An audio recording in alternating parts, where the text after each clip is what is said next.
Hi, everyone, and welcome to a new episode of the Holistic Health Hub. Welcome to my amazing panel. My name is Maggie Chilton. I'm a registered holistic nutritionist, and I'm going to pass it over to Shauna. Hi there, I'm Shauna Daru. I'm a naturopathic doctor in Toronto. Over to you, Harry. I'm Harry Armitage, and I'm in Canberra, and I'm the learning difficulty expert. Hey, and I'm Sally, and I'm down in Melbourne, and I'm holistically fit specialist. Welcome, everyone. Okay, I'm just going to make it look like I'm in school and drink from my carton. It's coconut water. Whoa. Do you guys, okay, this is totally off topic because today we're going to be talking about facing our fears, but do you guys drink coconut water? Yes, on when I'm really dehydrated. Yeah, it's great. The best one. If you don't like coconut water, try this one. It's really, really good. Anyway, I have no affiliation to this company, by the way. I don't make any money from that. It's just really good. So, since we talk about facing your fears. Facing your fears. See, right here. Here's a fear thing right here. Who's going to start? Yeah. What do I say? Well, Who's going to be first?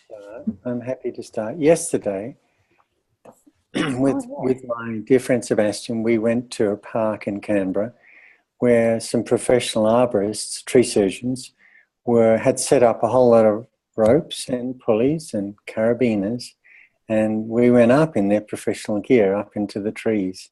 And I can tell you, I had to face a few fears to do that because what I instinctively wanted to do was to stay vertical, but to work the equipment properly, you have to lean right back and put your feet right up and totally trust the equipment.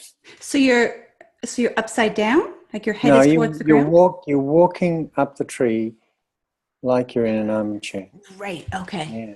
Wow. And then you suddenly realize you've got up way too high and you don't know where you're going to go next. And the equipment's always good, but it was interesting. I mean, it definitely took me out of my comfort zone. Yeah. But there was a little girl there. No, not at all. Okay. Not at all. Got very good balance. But there was a little girl there, and I was watching her, and she was just, I don't know, 3 maybe, and she look of determination on her face to get up to the first fork in the tree. It was really inspiring. And I just thought, children do this naturally. They do this naturally every day, and it's something that happens to us. Later on, I guess we break the first bone or we get our first disappointment and it becomes more difficult. Yeah. Well, touch wood. I've never broken a bone. But I don't know what this is. You guys might be able to tell me with this. So I am afraid of heights. But the thing that frightens me about heights is the fact that I might step off. Does that make sense? What is that? That's the fear that I have of just being able to go, I wonder what would happen if I just did this. It's the fear of the unknown. Is that like what when that you jump is? out from an established career into something completely new. You just have to trust. I was just about to say, Harry, trust is the biggest thing to help you overcome your fear, isn't it? Just trust. Trusting your gut, trusting it will be safe or it will be okay or you will be okay. It's the hardest thing to trust, I think. What do you think, Shauna? Well, I've just been thinking about what I could say about this, and thinking about switching careers kind of brought it up for me. It's because in my 20s, I made a really radical career shift, and I never thought of myself as a courageous person. It just all came from inside, and there wasn't really a choice. I guess I had an uncomplicated life back then, though. I didn't have anyone relying on me. If I failed, it was just me. For me to feel like taking a big risk in my life right now seems a lot harder because I have all these people dependent on me, and at work and at home. So it seems like a more difficult place to completely trust from. So I think I'm in the process of starting some new leaps, but not quite trusting the process too. Because from what I know of you, you do not strike me as someone who would be fearful of doing something at all. Like you just go, I'm doing it. This is it. I'm going for it. So I'm surprised to hear that. I just get the momentum going. Just go. Moving faster than the speed of disbelief. Right, like that. Yeah. So Maggie, what did you pick up out of the book? So you said you've been reading that book lately. It's a really good book. Feel the fear and do it anyway. Now, there's tons and tons of golden nuggets in this book. The one thing that I got out of it so far is that within our career or within our life or within projects or something that we're doing, usually what happens is we'll get to a certain point and then we'll pull right back. Because it's a fear that A, we're going to be successful and what do we do? Or B, I'm not going to be successful, what do I do? So the solution to that is don't do anything, pull back and say, oh no, it wasn't the right time. This came up or that came up, instead of pushing through and going, okay, well, this just happened. So what now? Rather than the what ifs. That's sort of the biggest takeaway so far. The other one is about your own responsibility. That actually, there's a quote right here. You know, you can create your own misery. It stands to reason that you can create your own joy. So just, the essence of the book is, feel the fear, face the fear, but just do it anyway, because you never know what's on the other side. If you're always pulling back, you'll never experience the joys or the pains of X, Y, and Z and grow. So I mean, this is an old, this book anyway, this is an old book. I want to say it's 1987. So it's a pretty old book, but it's a really good read. It's one of the extra books on my course at CSNN, and I bought all of the books. I'm only just getting to read it, but it's amazing. Really, really good. Wow. When I think about one of the biggest fears I had to overcome was getting out of my relationship, getting out of my marriage. It wasn't just about me, it was about the kids. And that was a biggie, huge biggie. But, I had to trust my gut, take 3 deep breaths and take the first step. And, in retrospect, it's been for the better, for more joy and happiness on both sides and for the kids. But it's a big one, and people face that challenge every day. Like lots and lots of real fear challenges every day. Any form of change is scary. It's just like yesterday, I'm really considering doing some bodybuilding competitions, and that's really fearful for me, not just about getting up on stage, but like, how it affects your life and your diet and thinking about it. But there's big and little challenges or choices every day that create fear within your gut and within yourself. I don't know. We have them every day. You guys must face stuff every day. Well, this collective here of entrepreneurs, we probably face at least 1 to 5 fears a day, either of something that we don't know that we need to get to know in order to progress, or we want to do something, but we fear that we'll, look silly or won't know enough or don't want to put ourselves out there or whatever it is. But I think entrepreneurs, face it every single day. Yeah, because you're outside of the box, jumping out of the mainstream. You're making it up as you go along, pretty much. And trusting. And that's where trust is, that guides me fully. I think it guides all of us. It's, With the courage. Totally. But it's trusting yourself, really, isn't it? Yes, you can put your trust in other people. But unfortunately, my experience is you can never rely on somebody else, ever. And that's me being very, very cynical. That's unfortunately the world I live in right now, is that I find it extremely difficult to rely on somebody else. I would rather do it myself or plan for it myself and not have to add that other person in.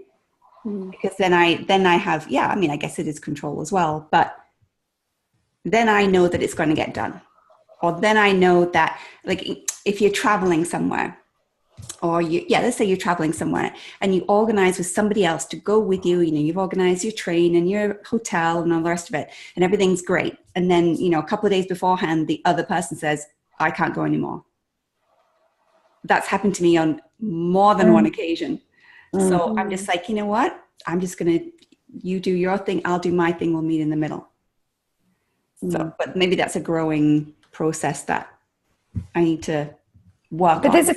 there's a flip side to that. You could be in a happy relationship and you trust each other. Trusting really grows that bond and creates more joy and happiness because you have someone that you're trusting with, or it might be a business partner or something like that, But they have to prove their trust time and time and time again before I would go, okay, I'm going to leave it to you. Because, I've been in a relationship for 12 years and that trust wasn't even there from the day one. And I know that now. So I think I think that's where that comes from. Deep down inside, that I knew that I could never trust that person. And that's influenced a number of choices that I've made. So that gets back to your intuition, doesn't it? Listening to that, trusting that. Trusting your gut. Mm.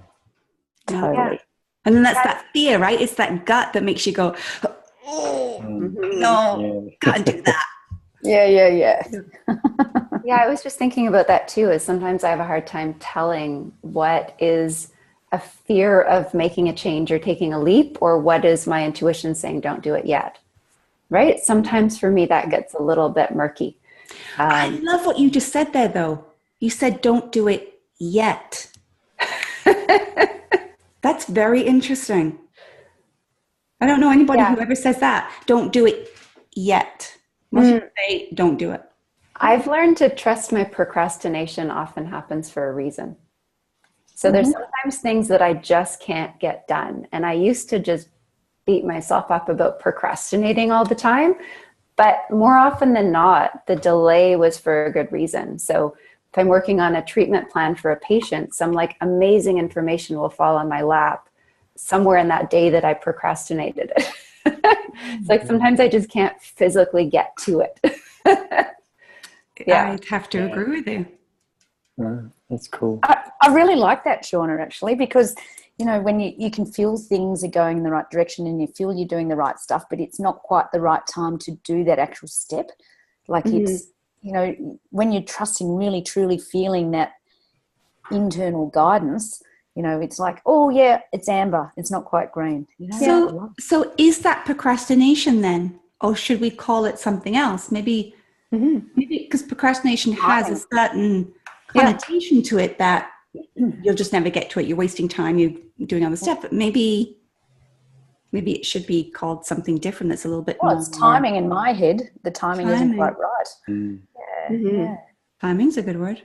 But everybody expects things immediately and instantly, right? So our cultural expectations are fast, but that doesn't always line up properly.